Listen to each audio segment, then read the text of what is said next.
Chennai సమావేశంతో Congress BRS బంధం బయటపడిందన్నారు కేంద్ర మంత్రి BJP state chief Kishan Reddy. దక్షిణాది అభివృద్ధికి తమ ప్రభుత్వం కట్టుబడి ఉందని చెప్పారు. తమిళనాడు ఎన్నికల కోసమే స్టాలిన్ ఆడుతున్న నాటకం ఇదన్నారు కిషన్ రెడ్డి. వారం 10 రోజుల్లో రాష్ట్రానికి బీజేపీ కొత్త అధ్యక్షుడిని ప్రకటిస్తారంటున్న కిషన్ రెడ్డితో Vijay face to face. Delimitation పైన నిన్న చెన్నై కేంద్రంగా సమావేశం జరిగింది. ఈ సమావేశంలో ఇటు రాష్ట్ర సీఎం రేవంత్ రెడ్డితో పాటు బీఆర్ఎస్ నేతలు కేటీఆర్ ఇతర నేతలందరూ పాల్గొన్నారు. అసలు డీలిమిటేషన్ జరగనుందా, ఈ మీటింగ్కు సంబంధించి మనతోని మాట్లాడేందుకు కేంద్ర మంత్రి బీజేపీ రాష్ట్ర అధ్యక్షులు కిషన్ రెడ్డి ఉన్నారు. ఎలా చూస్తారు? నిన్న చెన్నైలో స్టాలిన్ ఆధ్వర్యంలో మీటింగ్ జరిగింది. కాంగ్రెస్ సీఎం వెళ్ళారు, బీఆర్ఎస్ నేతలు వెళ్ళారు. అసలు డీలిమిటేషన్కు సంబంధించి ఏ రకంగా జరగనుంది, ఈ సమావేశాన్ని ఎలా చూస్తారు? ఎప్పుడు జరగాలి, ఏ రకంగా జరగాలి అనేటువంటి విషయం ఇంతవరకు కేంద్ర ప్రభుత్వము ఎక్కడ కూడా ఏ వేదిక ద్వారా కానీ, ఇంటర్నల్ మీటింగ్లో కానీ, క్యాబినెట్ మీటింగ్లో కానీ, ప్రధానమంత్రి కార్యాలయంలో కానీ ఇంతవరకు జరగలేదు. దీనికి సంబంధించి ముందు జనాభా సేకరణ జరగాలి. ఆ తర్వాత డీలిమిటేషన్ కమిటీ, రాజ్యాంగబద్ధంగా కమిటీకి మరి ఏర్పాటుకు పార్లమెంట్కి వెళ్లాల్సి ఉంటుంది. పార్లమెంట్లో దీనికి సంబంధించిన నియమ నిబంధనలు పార్లమెంటు రూపొందించాలి. ఆ తర్వాత కమిటీ కాన్స్టిట్యూట్ చేయాలి. ఏర్పడినటువంటి కమిటీ ఎలక్షన్ కమిషన్తో పాటు న్యాయ వ్యవస్థకు సంబంధించినటువంటి రిటైర్డ్ జడ్జి, సుప్రీంకోర్టు అటువంటి వాళ్ళు కూడా ఉంటారు. వాళ్ళతో ఏర్పడినటువంటి కమిటీ దేశంలో ఉన్నటువంటి అన్ని రాజకీయ పార్టీలతోటి, ప్రజా సంఘాలతోటి, అదేవిధంగా రాష్ట్ర ప్రభుత్వాలతో కూడా మాట్లాడతారు. ఎందుకంటే ఇందులో ఎక్కువగా చేయాల్సింది రాష్ట్ర ప్రభుత్వాల యంత్రాంగమే. నియమ నిబంధనలు రూపొందిస్తుంది ఆ కమిటీ, పార్లమెంటు. కాబట్టి ఇది జరగడానికి చాలా సమయం ఉంది.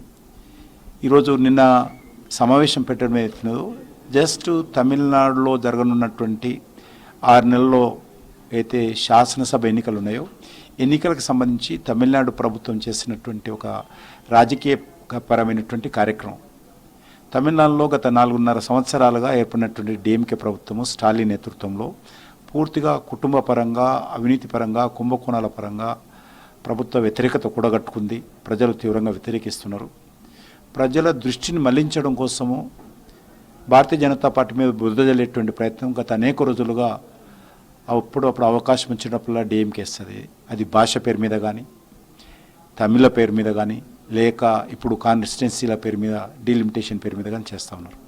కాబట్టి ఇదంతా కూడా ఒక రాజకీయమైనటువంటి కుట్ర కోణంతో జరుగుతున్నటువంటి ప్రచారం తప్ప ఇందులో ఏ రకమైనటువంటి వాస్తవం లేదు. అంటే మీరు ఇలా అంటున్నారు కానీ కేవలం దక్షిణాదికి అన్యాయం చేయడం, పార్లమెంటు సీట్లు విభజించడం, అధికారంలోకి రావడానికి కోసమే బీజేపీ హిడెన్ ఎజెండాగా ఈ డీలిమిటేషన్ పెట్టిందని చెప్పి కాంగ్రెస్ ఆరోపిస్తున్నటువంటి పరిస్థితి. మేము ఆల్మోస్ట్ ఇప్పుడు 21 రాష్ట్రాల అధికారంలో ఉన్నాం. మేము 21 రాష్ట్రాల అధికారంలో ఉన్నాము. సౌత్లో కూడా 2 రాష్ట్రాలు ఉన్నాము. కాబట్టి ఇక్కడ దక్షిణాది రాష్ట్రాలకు అన్యాయం చేస్తే ఎట్లా అధికారంలోకి వస్తాం? దక్షిణాదిలో కూడా రావాలి. మేము అంత అమాయకులమా? మేము దక్షిణాదిలో వదిలేసుకుంటామా? ఎవ్వరికి అన్యాయం చేయము, ఏ రాష్ట్రానికి అన్యాయం చేయము, ఏ వర్గానికి అన్యాయం చేయము. సబ్కే సాత్ సబ్కా వికాస్ అనేటువంటి ఆలోచనతో ముందుకెళ్ళేటువంటి పార్టీ మాది. ఇంకా రాష్ట్ర రాజకీయాలకు వస్తే అసెంబ్లీ సమావేశాలు జరుగుతున్నాయి. బీసీ బిల్లు కూడా ఆమోదం తెలిపినటువంటి సిచ్యువేషన్ ఉంది. ఇప్పుడు నెక్స్ట్ పార్లమెంట్కే పంపిస్తాం, కేంద్రంకే పంపిస్తామని చెప్తున్నారు. మీ ఎమ్మెల్యేలు కూడా దీనిపైన మాట్లాడడం జరిగింది, ఆమోదం కూడా తెలిపారు. మరి నెక్స్ట్ ఏం జరగబోతుంది ఢిల్లీ లెవెల్? ఇంకా ఢిల్లీకి ఏం సంబంధం లేదు, రాష్ట్రం లెవెల్లోనే చేసుకుంటారు. అనేక రాష్ట్రాలు, బీహార్ కావచ్చు, మహారాష్ట్ర కావచ్చు, అక్కడ ఉన్నటువంటి ప్రభుత్వాలు కూడా ఈ రకంగా చట్టం చేశాయి. కాబట్టి రాష్ట్ర ప్రభుత్వ పరిధిలోని అంశం చేసుకుంటారు. చివరిగా సంస్థాగత ఎన్నికల్లో బిజీ గడుపుతున్నారు. ఎప్పుడు ఎక్స్పెక్ట్ చేయొచ్చు బీజేపీ రాష్ట్రానికి కొత్త అధ్యక్షుడిని? మనము అనుకుంటే కాదు కదా, మీరు అనుకుంటే కాదు. ఆల్ ఇండియా పార్టీ తమిళనాడుకు, ఆంధ్రప్రదేశ్కు, తెలంగాణకు, కర్ణాటకకు, కేరళకు ఇవన్నీ కూడా అధ్యక్ష నియామకం జరగాలి. అన్నీ ఒకేసారి వస్తాయి. రోజు తెలంగాణ గురించి చర్చ జరిపినంత మాత్రం విడిగా వేయరు. అన్ని రాష్ట్రాలకు ఒకేసారి వేస్తారు. కాబట్టి మనలాగానే ఆంధ్రప్రదేశ్ రాష్ట్రం కూడా రెడీ ఉంది, మనలాగానే తమిళనాడు కూడా రెడీగా ఉంది. జిల్లా అధ్యక్షులు చేసి జిల్లా కమిటీలు వేసుకొని ఉన్నారు. ఎప్పుడైనా రావచ్చు, వేగవంతంగా ఈ వారం కూడా రావచ్చు. డీలిమిటేషన్ పైన ఇప్పటి వరకు ఎటువంటి రూల్స్ కానీ, ఎటువంటి నియమ నిబంధనలు కూడా ఇక్కడ ఇంకా అసలు డీలిమిటేషన్ ప్రక్రియనే ప్రారంభం కాలేదని చెప్పి కేంద్ర మంత్రి కిషన్ రెడ్డి చెప్తున్నారు. కెమెరా పర్సన్ పురుషోత్తంతో విజయ్, V6 న్యూస్, హైదరాబాద్.